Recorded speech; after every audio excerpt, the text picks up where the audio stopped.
Welcome to the Business of Style podcast with me, your host, Louisa Gabriel.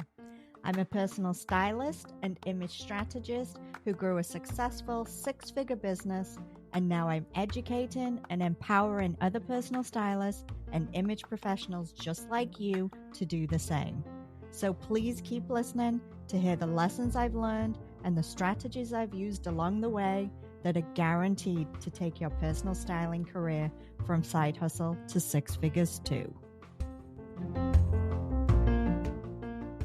Welcome back to the Business of Style podcast. Now, today's episode is going to be a bit of a reality check because we're talking about your website and specifically the red flags that could be quietly costing you clients.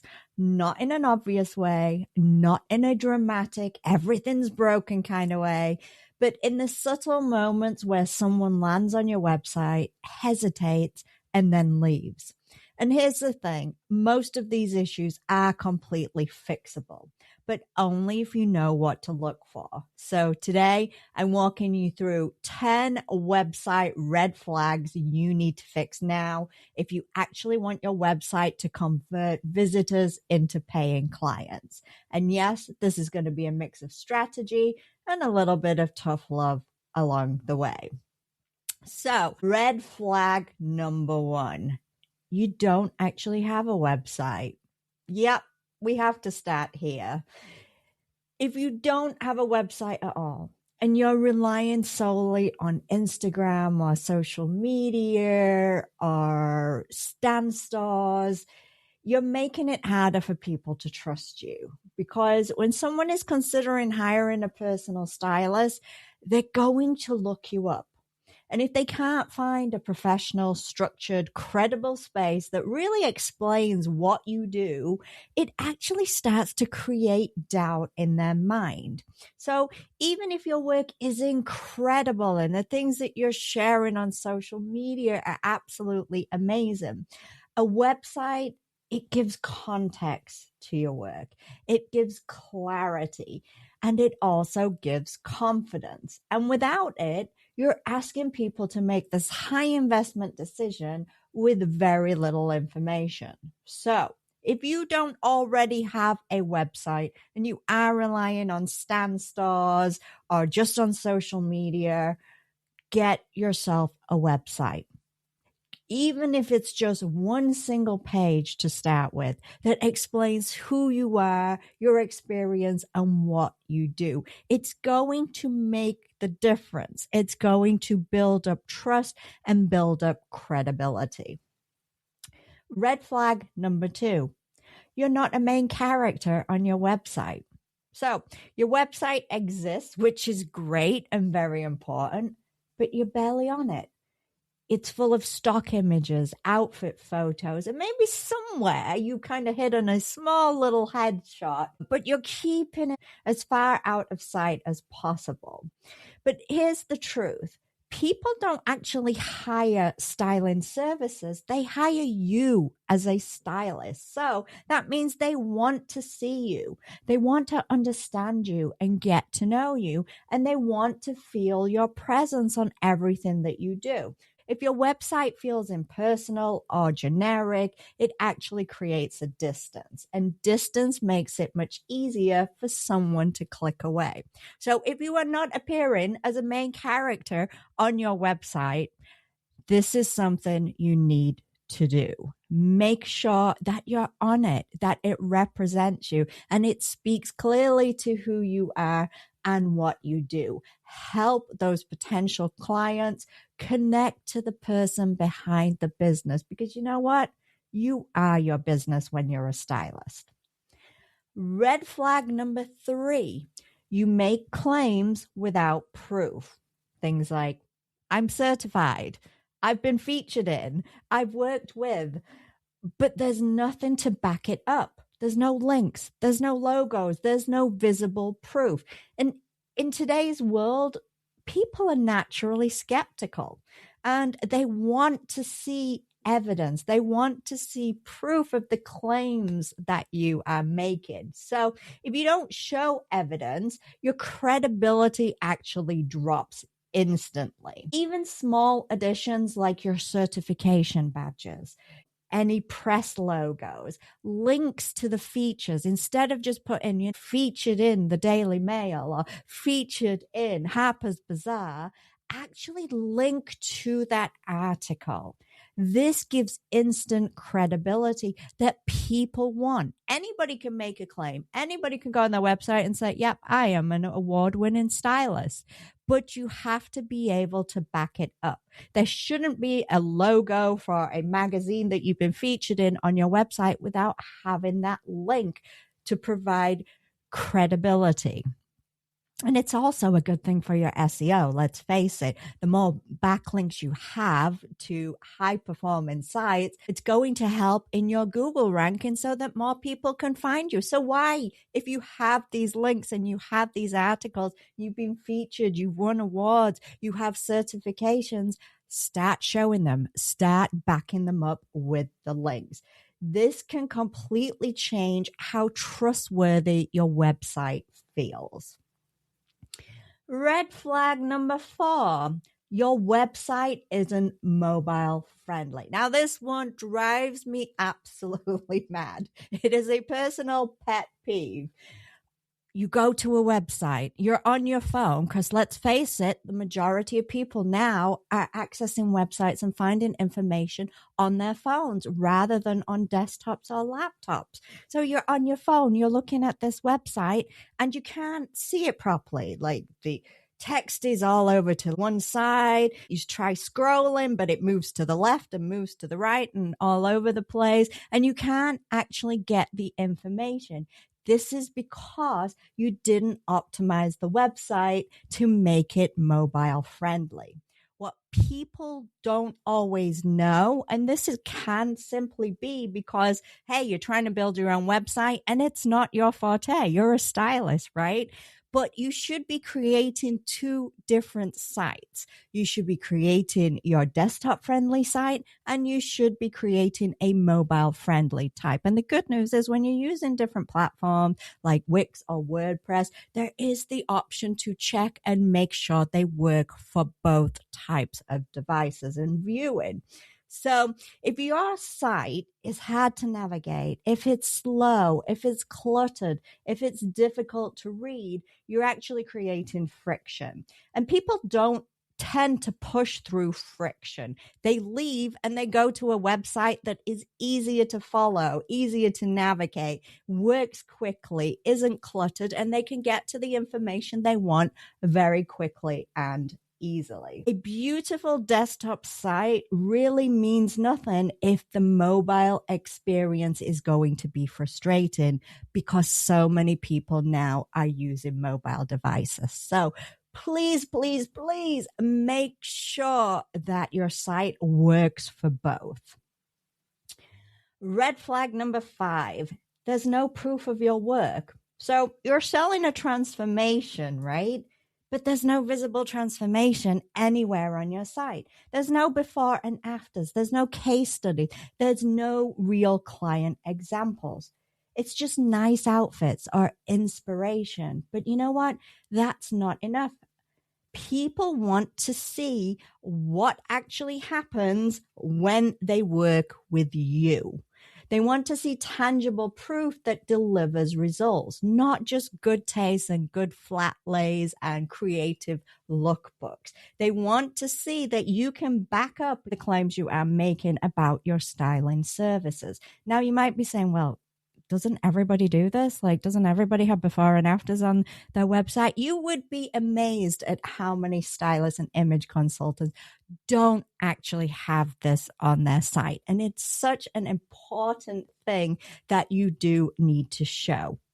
Potential clients, they want to see it. They want to see evidence of your work, evidence of that transformation. Now, if you're a brand new stylist, and you're saying, well, I haven't worked with any clients yet. I built my website, which is great that you built your website, but I don't have the clients that I can show. Well, the simple thing is get your friends, get your family members and do transformations on them. Remember, it's not always about paying clients. You just need to be able to show that you can transform that person, that you can take them through your process from their starting point, and this is how they end. It gives potential clients that clear evidence of your skills and what you can do. They don't care whether it was on a paying client or whether it was on a family member. So make sure to show all of your work and show those transformations. Red flag number 6, your website is full of fluff. Okay, this one is very common. And what I mean by this is that your website sounds beautiful, right? It's got all these catchphrases, make you the best version of yourself. I'm going to help you feel confident in your authentic sell-through style. Sounds beautiful, but it's vague. What does that actually mean? What does that mean to help someone feel confident in their authentic sell-through style? Clarity is really what converts. So your website should quickly answer what you do, who it is for, and what results they will get. If people have to take the time to try and figure all this out themselves, they won't. So don't fall into the trap of using these catchy and gimmicky phrases. Give them the basics. Spell it out in black and white. Be straightforward. Tell them what you do, who it is for, and what results they will get if they come and work with you. Black and white is so much better. Let's forget about the fluff. It doesn't usually make much sense anyway. Give them tangible information that they can clearly understand. All right, moving on. Red flag number 7. Your client isn't the focus of your website. So you may have a website and maybe it reads like a personal story. So I've always loved fashion. I've had a passion for style. And while that's nice, and yes, you definitely want to include information about yourself and why you became a stylist, it's not why the person is really there. It's not why they're visiting your site. So you want to have that information, but it shouldn't really be the focus of your website.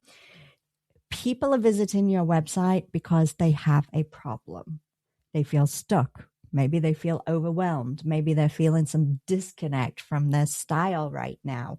And your messaging should reflect them. You need to make sure that people visiting your website see themselves on that website. Everything you say is speaking directly to them and what they're experiencing and what they're feeling and why they're actually checking your website out in the first place. Okay. Your messaging has to reflect your potential clients, because when someone feels seen and they see themselves in everything you say in your website, they're going to trust you faster. And when they trust you faster, it means they're more likely to become a client. Red flag number 8, you don't show your prices. Now, I know I've talked about this in many, many episodes before, but I'm going to talk about it again because it's a huge red flag and I still see it happening on so many websites. Yes, it might be slightly controversial, but it is important. If you don't show your prices, then you create uncertainty. How does your potential client know that they can even afford to work with you? People have limited budgets. So they want to know whether is it worth putting more time and energy into this if they're going to find out after spending time that they can't afford to work with you anyway. So you've got to show your prices, or at the very least, show a starting point or a range of your prices. Give them an idea. Now, I personally think you should just put your actual prices. I don't think we should be hiding these things anymore. I don't think we should be playing these games. We shouldn't be avoiding putting a price on our services because we then want to negotiate with a person. I've said this before. If you're a frequent listener, we don't negotiate on our prices. We're not going to drop our prices because somebody says that they can't afford it. So the simple way to stop all this extra work and people put in effort to not actually book that client is to show them exactly how much it does cost to work with you. And of course, show them the value of what comes for that price too. You don't want to create any uncertainty because uncertainty actually slows people down, and it can also attract the wrong inquiries or people who aren't aligned with your pricing at all. So showing your prices, it doesn't cheapen your service. It actually filters, it qualifies, and it builds trust because people know what to expect. Moving on, red flag number 9. There's no clear way to book or inquire. So someone is interested and they visit your website, but then they don't know what to do next. There's no clear button. There's no obvious next step. There's no structured process in place. So what happens? Well, they hesitate. And when people start to hesitate, this often turns into uncertainty. And as we know, uncertainty can lead to inaction. So your website should guide people clearly through the process, okay? This is what you do next. You want to spell it out. You want to make it simple, direct, and easy for people. Walk them through the process. You can actually outline the process on your website of, okay, so you think you want to work with me. Then the next step is we book a consultation call. And this is how you book the call. You just click here and book in on my calendar that I already have on my website to make it easy for you. Spell it out. Give them links. Put multiple links on the pages to your contact form so that in case they have more questions or they do want to book. Maybe they've already decided they want to work with you, but they just don't know how to go about making that appointment. Spell it all out, make it clear, simple, direct, and easy. That's what we want to go for, okay? Make the pathway from website visitor to paying client as easy as possible. And finally, red flag number 10, your content is outdated. So this is one that most people overlook. Your website exists, which is great. And maybe you've had your website up and running for many years now, but nothing has been updated. Maybe you've got blog posts from 2020. That was your last blog post. Or even you had a blog post from 2024, which was more recent, but it's still outdated, right? Maybe it's just old photos. There's nothing new. Maybe someone visited your site a while ago and they're coming back and they don't see any new information. Maybe your service descriptions are outdated. Maybe the messaging that you have on your website no longer reflects your business. Because if you started your business a few years ago, maybe it's developed and you found more of a focused niche. And so things change in business and you should be updating it as you go. And by not doing updates and having all this old information on your site, it actually creates a subtle but rather powerful impression. And that impression is that your business isn't active anymore, right? You've probably thought about it when you go to a website and, you see that the copyright hasn't been updated since 86, or you see the last blog post was from 2020. It makes you question whether that person is still actually offering styling services. Are they still actually in business, or is the website just kind of sitting there in cyberspace?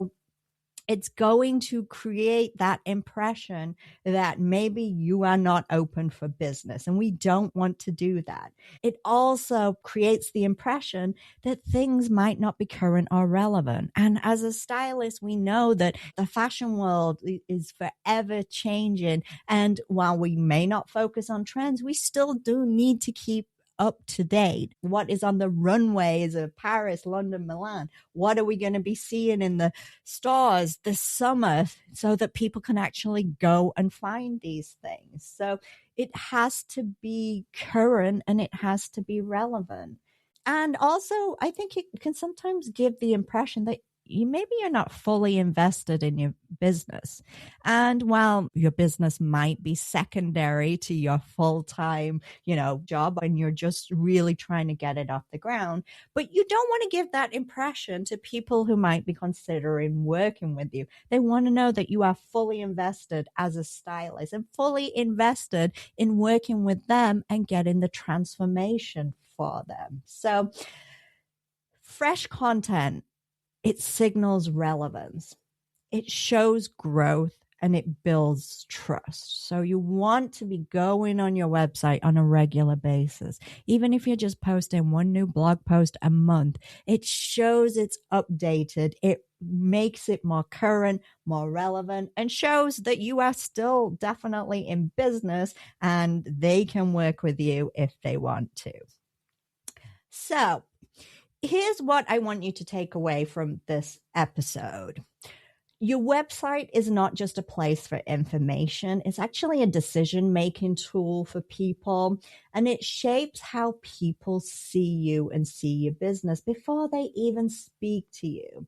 And often it's not your talent or ability as a stylist that's the issue. It's how clearly and confidently you're presenting that information to people. So if you recognized any of these red flags, even if it was just one in your own website, don't ignore them, okay? Because small changes in clarity, proof, and positioning can completely shift how your business performs. So for your homework this week, it's a simple one. I want you just to start by choosing a minimum of 2 red flags that you know are on your website right now, and make it a priority to fix them, because this is going to help your business grow and help you attract new clients. So start fixing those red flags and start approaching your website with a different set of eyes,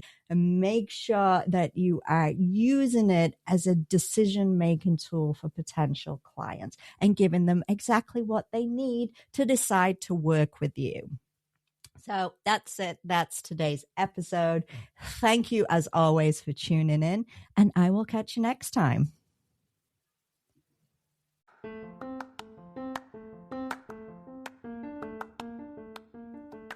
If you enjoyed today's episode of the Business of Style podcast, then don't forget to hit subscribe so you'll be notified when a new episode is available. And of course, if you're looking for additional training and resources to help you in your career as a personal stylist, then be sure to visit my website, styleacademyintl.com.